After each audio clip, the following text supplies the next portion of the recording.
Hello student, आज हम class 9 science की वर्कशीट 40 को डिस्कस करेंगे। हमारा भौतिकी का चैप्टर चल रहा है बल तथा गति के नियम, और इसमें हम गति के दूसरे नियम के बारे में पढ़ेंगे। जिज्ञासा दीदी, यह तो मैं समझ गया कि कोई भी वस्तु एक असंतुलित बल लगने पर ही गति करती है, लेकिन क्या हम इस बल की मात्रा को ज्ञात कर सकते हैं?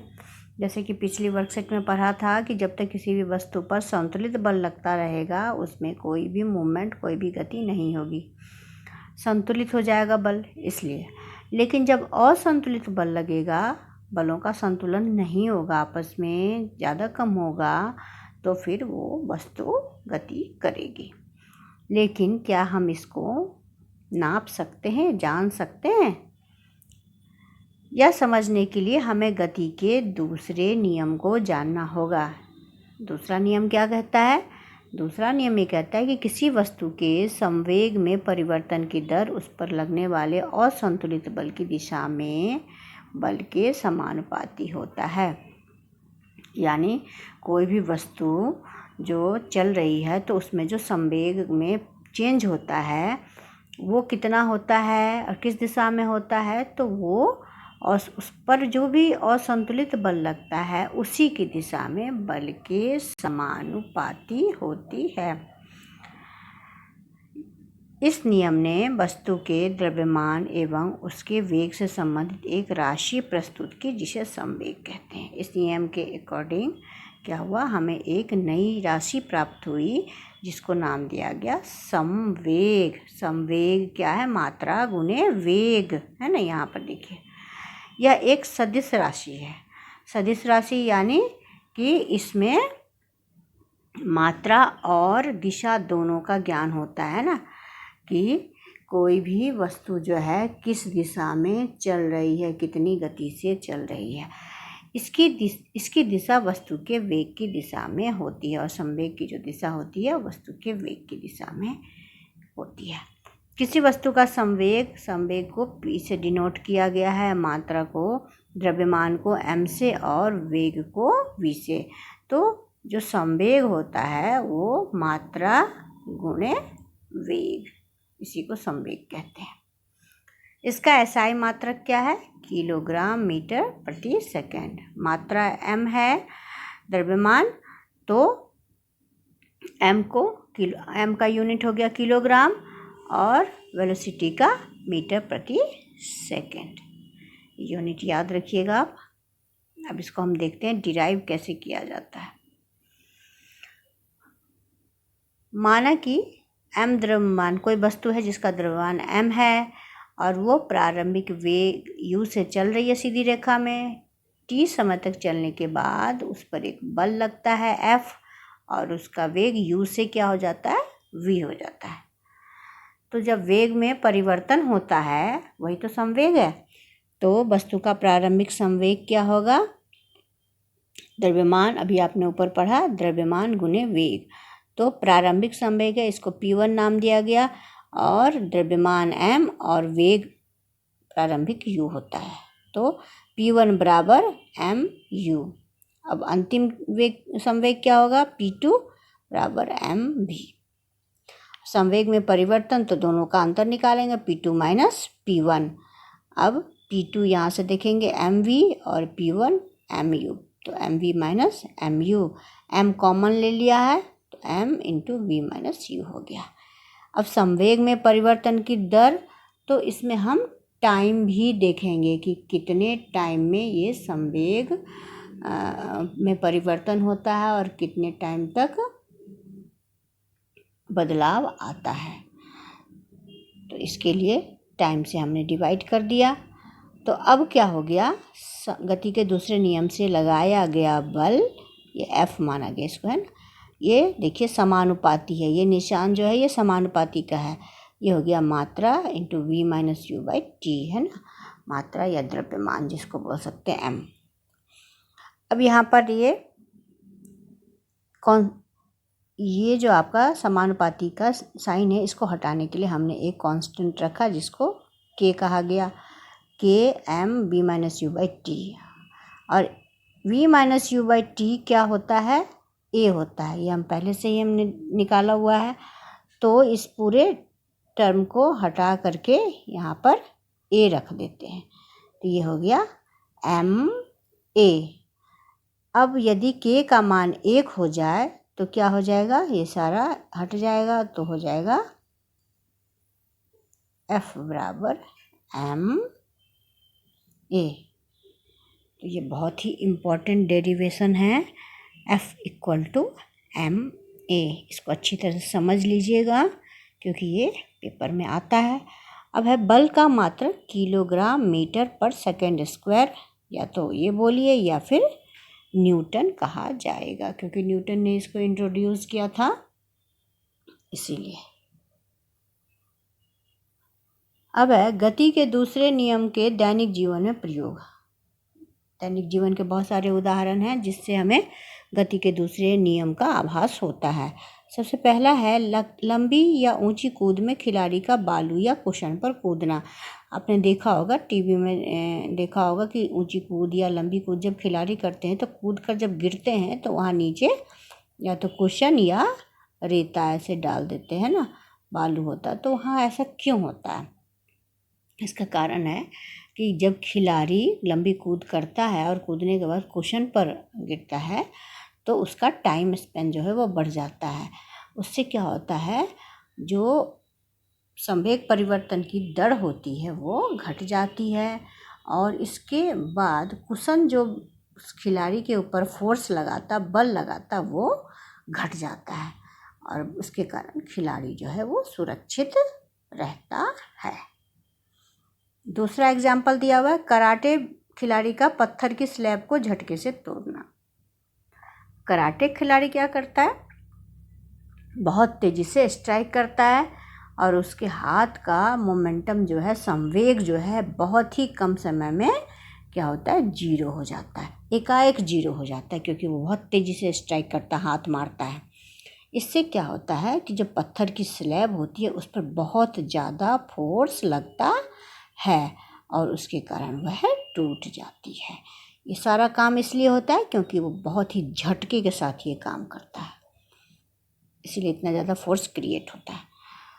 क्रिकेट खिलाड़ी का गेंद लपकते समय हाथ पीछे खींचना। ये बिल्कुल आपने आभास किया होगा कि जब आप क्रिकेट के शौकीन हैं अगर देखते हैं तो आपने देखा होगा कि कैच कैसे पकड़ते हैं खिलाड़ी, एकदम बिल्कुल एकाएक नहीं पकड़ते, हाथ को धीरे धीरे नीचे ले जाते हैं और वो गेंद भी धीरे धीरे नीचे जाती है, फिर उसको पकड़ लेते हैं। तो इसका कारण ये है कि बॉल को अगर एकाएक रोका जाएगा तो क्या होगा, जो उसका संवेग है वो एकाएक जीरो होगा, जिससे क्या होगा, काफ़ी तेज का फोर्स उसके हाथों पर लगेगा और उससे हाथ को नुकसान हो सकता है। तो इसीलिए उसकी वेलोसिटी को, उसके मोमेंटम को कम करने के लिए हाथ को धीरे धीरे करके पीछे लिया जाता और गेंद भी धीरे धीरे, एकदम से एकाएक उसकी वेलोसिटी जो है वो जीरो नहीं होती, धीरे धीरे जीरो होती है, जिससे उसके खिलाड़ी के हाथों पर फोर्स या बल कम लगता है और हाथों को नुकसान नहीं पहुंचता। अब चौथा है, गोली का केवल बंदूक से निकलने पर ही नुकसान पहुंचाना। अब बंदूक की गोली कितनी सी होती है, बहुत ही छोटी होती है, वैसे रखी हुई है तो किसी का कुछ नहीं बिगाड़ेगी, लेकिन अगर बंदूक के अंदर डाल के उसको चलाया तो जान भी जा सकती है, जाती है जान। इसका कारण भी यही है कि जब बंदूक की गोली छोड़ी जाती है तो वो गोली तो छोटी होती है, लेकिन वो उसके छोड़ने का जो वेग होता है वो बहुत ही ज़्यादा होता है, जिसके कारण संवेग बहुत ही बढ़ जाता है। हल्की वस्तु है तो क्या हुआ, लेकिन चूँकि बहुत अधिक वेग से वो चलती है इसलिए उसका संवेग बहुत ज़्यादा होता है, और इसी कारण यह किसी भी वस्तु से टकराती है तो उसको बहुत ज़्यादा नुकसान पहुंचाती है। चलिए अब एग्जाम्पल देखते हैं हम। जो उदाहरण दिया है, एक 5 किलोग्राम, देखिए यहीं से पहचानना शुरू कर दीजिए क्या क्या है। 5 किलोग्राम ये क्या है आपका, द्रव्यमान है। 5 किलोग्राम द्रव्यमान की वस्तु पर टाइम आपका 2 सेकंड दिया हुआ है के लिए एक नियत बल कार्य करता है। यह वस्तु के वेग को 3 मीटर प्रति सेकंड से बढ़ाकर 7 मीटर प्रति सेकंड कर देता है। प्रारंभिक वेग आपका 3 है और अंतिम वेग 7 है। लगाए गए बल की मात्रा ज्ञात, यानी कि बल निकालना है। 2 चीज़ें निकालनी है, एक बल निकालना है और दूसरा है कि यदि इस बल को 5 सेकंड के लिए आरोपित किया जाए तो वस्तु का अंतिम वेग क्या होगा। यानी टाइम भी बदल दिया गया, यहाँ पर 5 सेकंड कर दिया गया और फिर अंतिम वेग पूछा जा रहा है v। तो पहले देखते हैं इसको। u हो गया आपका 3, ऊपर से हमने सब कुछ देख लिया है। u हो गया 3 मीटर प्रति सेकंड, v हो गया 7 मीटर प्रति सेकंड, टाइम हो गया 2 सेकंड और m जो है वो हो गया 5 किलोग्राम। अब ये वाला फॉर्मूला हम पुट करेंगे, F = m × v - u/t और सबके वैल्यू, सबका मान रख देंगे तो हमको 10 न्यूटन मिल जाएगा। ये आपका हो गया बल, लगाया गया बल। अब सेकंड पार्ट को देखते हैं। यदि इसमें है t को चेंज कर दिया, t अगर 5 सेकंड है तो फिर जब हम ये फॉर्मूला निकालने के लिए हमें v को अलग करना होगा। फार्मूले से v को एक तरफ कर लेंगे तो बाकी एक तरफ चला आएगा। v हो जाएगा v = Ft/m और प्लस u। अब सबके वैल्यूज़ हम पुट कर देते हैं, सबका जो भी मान निकला हुआ रख देते हैं तो हमें 13 मीटर प्रति सेकंड v का मान प्राप्त हो जाता है। अब हम क्वेश्चन आंसर देखते हैं। गति के द्वितीय नियम का गणितीय रूप परिकलित कीजिए। ये आपका क्वेश्चन नंबर 1 है। तो ये इसमें तो आपको ये पूरा लिखना होगा, है ना। ये आपका क्वेश्चन नंबर 1 का उत्तर हो गया। ये आपको पूरा ही जैसे इसमें समझाकर लिखा हुआ है उस तरीके से आपको लिख देना है। अब दूसरा है, एक कार सड़क पर रुकी हुई है, उसका संवेग क्या होगा, कारण स्पष्ट कीजिए। तो चूँकि कार रुकी हुई है, संवेग क्या होता है। संवेग आपका होता है, संवेग का फॉर्मूला आपने ऊपर देखा है, संवेग बराबर मात्रा, जिसको द्रव्यमान बोलते हैं, मात्रा गुने वेग, है ना। तो मात्रा द्रव्यमान जो भी हो, लेकिन वेग क्या है यहाँ पे, चूँकि ये 0 है, वेग रुका हुआ है तो 0 है, तो ये पूरा ही संवेग जो है वो 0 हो जाएगा। तो आप लिखेंगे कि चूँकि कार सड़क पर रुकी हुई है इसलिए उसका वेग 0 होगा, इसलिए उस कार का संवेग भी 0 हो जाएगा। अब क्वेश्चन नंबर 3 और 4 मैं अलग से करके आपको अभी इसी में मैंने डाल दिया है, वो आप देख लेंगे।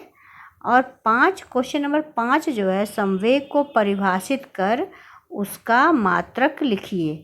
तो ये आपका यहीं दिया हुआ है, संवेग की परिभाषा। देखिए